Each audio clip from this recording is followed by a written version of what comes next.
Well, this is day 8 FCF in our journey where we've been dealing with the subject of painful memories.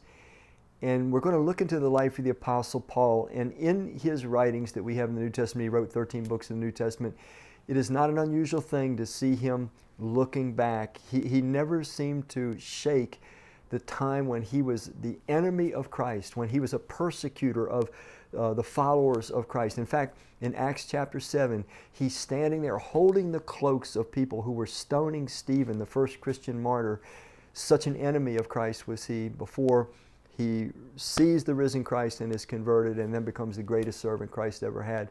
But he remembered those days when he was the enemy of God. Let me share with you 1 Corinthians 15, and you'll hear his words.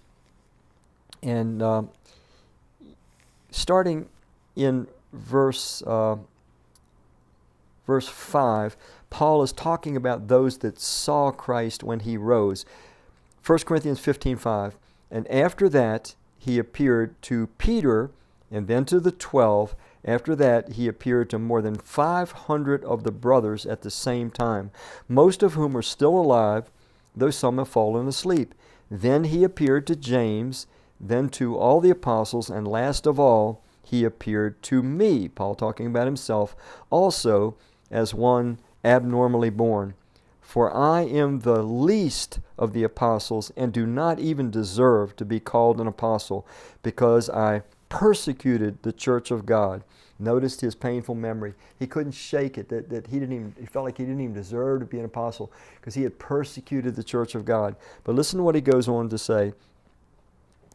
But by the grace of God I am what I am, and his grace to me was not without effect. No, I worked harder than all of them, yet not I, but the grace of God that was within me. Whether then it was I or they, this is what we preach, and this is what you have believed.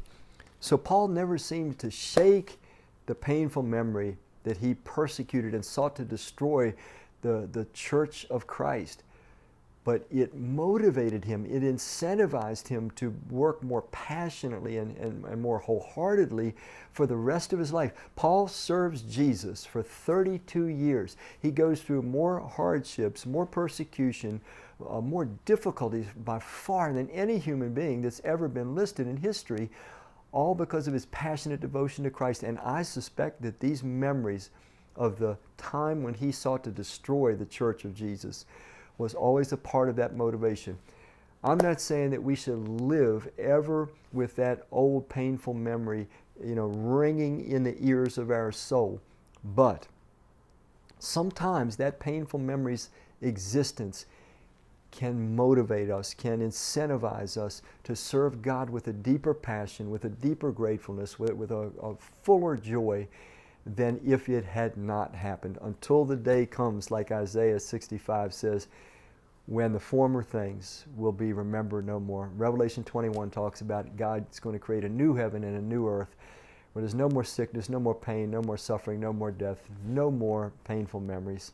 Until then, let's process our painful memories honestly with God. If we need help, if we get stuck, if it's bringing us into depression, let's get some help with a fellow follower of Christ or a good fellow follower, Christian counselor, so that we can get back on our feet by God's grace. Thank you.